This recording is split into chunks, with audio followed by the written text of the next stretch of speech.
한 3년 전쯤부터 결제 시스템을 도입을 하고 싶었었거든요. 현재 방식은 그 회비 이체 내역을 총무님이 일일이 다 체크를 해야 되고, 또 취소 환불 시에도 일일이 계좌번호를 다 받아야 되고, 그 환불 규정에 따라서 날짜 계산, 금액 계산 같은 것도 다 해야 되고요. 또 산행 신청자 입금 순서대로 산행 대장님들이 일일이 좌석을 배정을 해줘야 되고, 또 중간에 취소자가 나오면 이 작업을 반복하죠.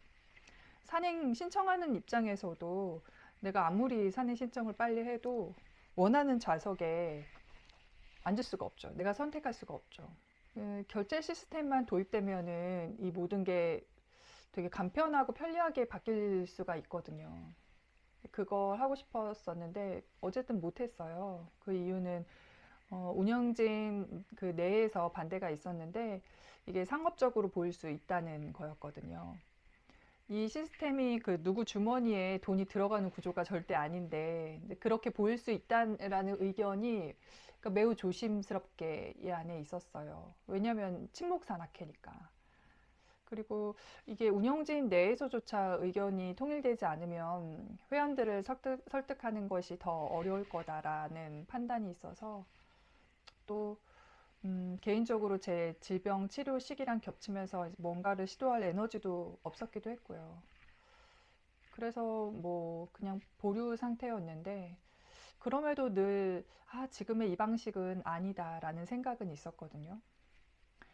10년 후에도 우리 민낯이 지속될 수 있을까라는 관점에서 봤을 때 현재 이런 아날로그식 방법은 아닌 거죠. 그래서 뭐 다시 시도를 해보려고 하는 마음이 꿈틀대고 있을 때 우연히 그 지난 영상에서 말한 그 위험 요소를 알게 된 거예요. 국내 여행업 등록이라고 하는 거는 꽤나 큰 일이었고, 근데 이렇게 큰 폭풍을 만나고 나니까 오히려 머리가 더 명료해지는 거예요. 작은 선택들 앞에서는 여러 갈래의 고민이 있었는데 그 크고 굵직한 문제가 이렇게 떡하니 있으니까 오히려 그냥 해보자라는 마음이 들더라고요. 그리고 어차피 할 거 잘해보자, 잘해보고 싶다라는 마음도 들었고요. 그래서 본질적인 질문부터 시작해봤거든요. 제가 지난 12년간 민낯 여성산악회를 운영하면서 회원들을 봤을 때 그 산에 오르는 신체 활동으로서의 만족감보다, 그러니까 오로지 그런 신체 활동으로서의 만족감보다 내 스스로 무언가를 해냈다는 어떤 성취감, 그리고 나와 비슷한 생애 주기에 있는 여성들과의 공감, 이런 것들이 더 끈끈한 요소로 작용한다는 것을 알 수가 있었어요. 그래서 이게 쉽게 생각하면은 산악회의 본질은 등산이 맞죠. 근데 민낯 여성 산악회의 본질은 해방감, 유대감 이쪽과 더 가깝다는 생각이 들더라고요.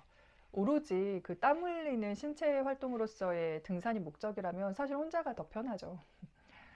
네, 누군가의 딸, 아내, 엄마, 며느리라는 그런 사회적 역할을 감당하느라 자신을 놓고 살다가 갱년기쯤 현타가 몰아닥치는 것 같아요. 그러면서 심한 우울감을 많이 느끼시더라고요. 이게 K장녀라는 말이 괜히 있는 게 아니었어요. 그리고 갱년기, 빈둥지 증후군 이런 심리적, 신체적인 문제로 호소하는 여성이 무려 80% 이상이나 된다고 하더라고요. 그래서 이런 것들이 개인의 성격 문제로 치부돼서 유난을 떨지 않으려고 쉬쉬하다 보면 내가 이해받지 못한다. 가족 안에서 내가 희생을 하는데 어떤 나는 고립감이 느껴지는, 네, 그런 반복되는 패턴에 이제 우울과 무기력이 생기게 되는 거고요. 제가 이 부분을 자세히 좀 살펴봤던 이유가 우리 민낯 회원의 주축이 40대, 50대다 보니까 시기상 갱년기랑 많이 겹치더라고요.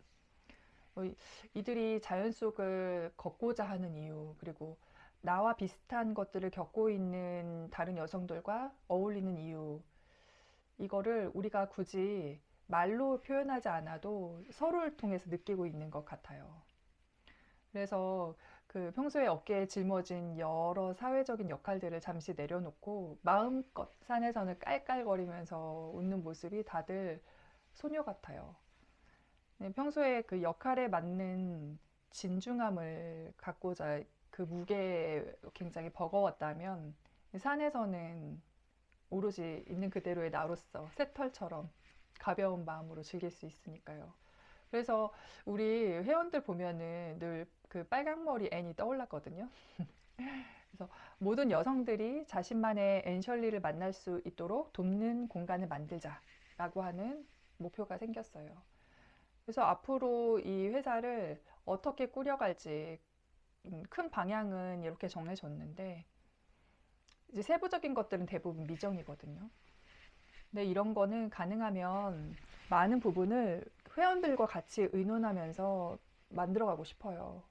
우리 지금 민낯은 12년이 됐지만 이 회사는 이제 1년 차고 회원들 모두가 창립 멤버인 셈인 거죠.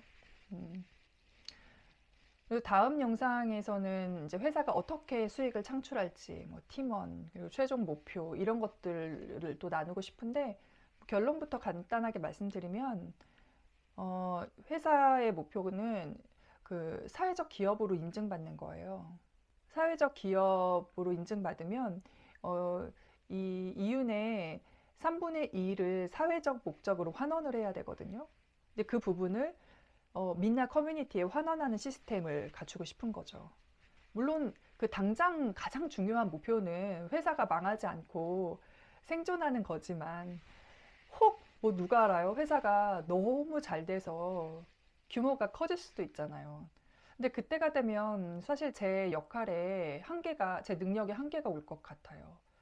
그때 가서 전문 경영인에게 회사를 넘기게 되더라도 그 회사 이윤의 3분의 1을 민낯 커뮤니티에 이렇게 환원하는 부분을 변함없도록 하기 위해서는 꼭 사회적 기업으로 인증을 받고 싶은 거죠. 그 인증을 받으면 그 환원이 필수 항목으로 들어가게 되거든요. 네.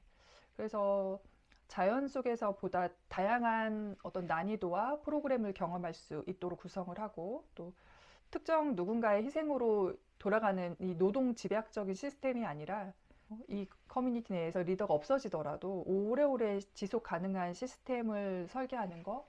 그래서 궁극적으로는 수많은 여성들이 자신만의 앤셜리를 만나도록 돕는 거.